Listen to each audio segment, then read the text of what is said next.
Have you ever picked up your phone without knowing why? Have you ever finished scrolling and felt more tired than before? And here's the real question. The uncomfortable one we'll come back to at the very end.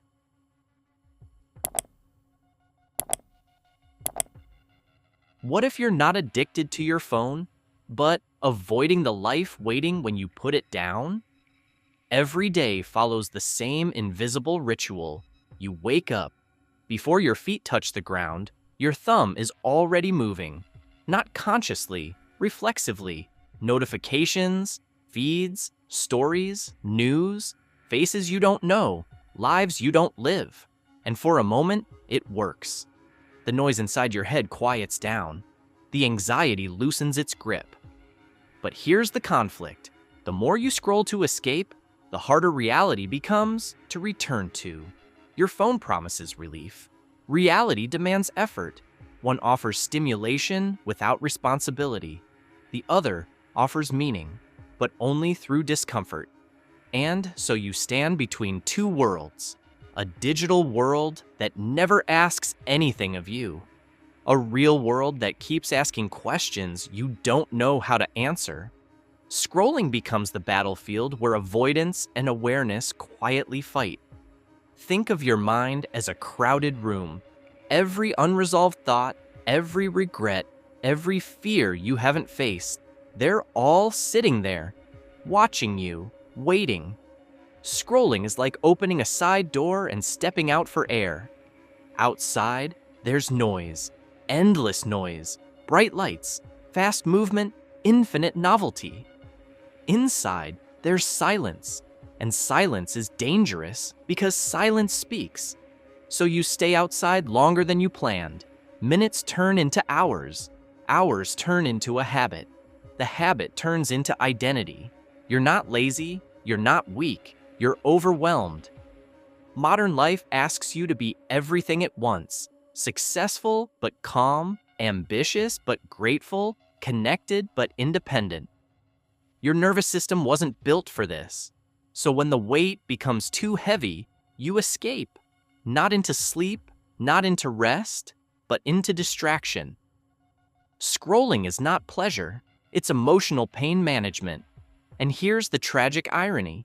The more you scroll, the less capable you feel of facing real life, which makes you scroll even more. You don't scroll because life is empty. You scroll because life feels too full.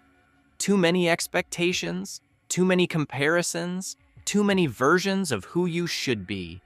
And somewhere deep inside, that same burning question keeps echoing, the one you don't want to hear yet. What if you're not addicted to your phone, but avoiding the life waiting when you put it down? Your brain loves scrolling for one simple reason. It offers dopamine without risk. Every swipe says, maybe the next thing will be better. Maybe the next post will distract you more. Maybe you won't have to think. But dopamine without meaning creates emptiness. It's like drinking salt water when you're thirsty. It feels like relief, but it dehydrates you. And slowly, something shifts. Boredom becomes unbearable.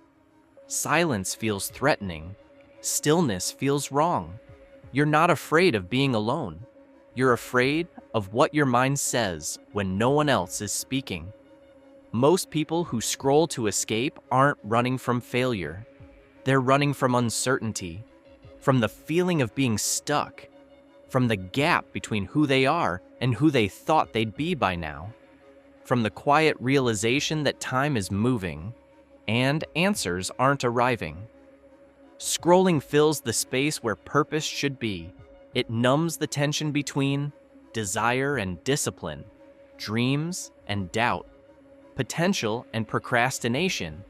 And so the question returns, heavier each time. What if you're not addicted to your phone, but avoiding the life waiting when you put it down? The solution is not deleting apps. It's not demonizing technology. It's not pretending you can live like a monk in a digital world. The real solution is honesty. Asking gently but firmly, what feeling am I avoiding right now? Scrolling isn't the enemy.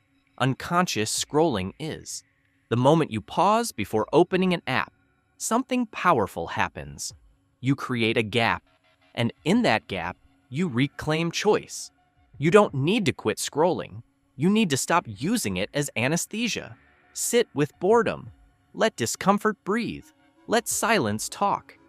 Because silence doesn't destroy you, it reveals you. So now, we return to the question that's been waiting patiently this entire time. What if you're not addicted to your phone, but avoiding the life waiting when you put it down? Here's the answer. You scroll because real life asks something of you.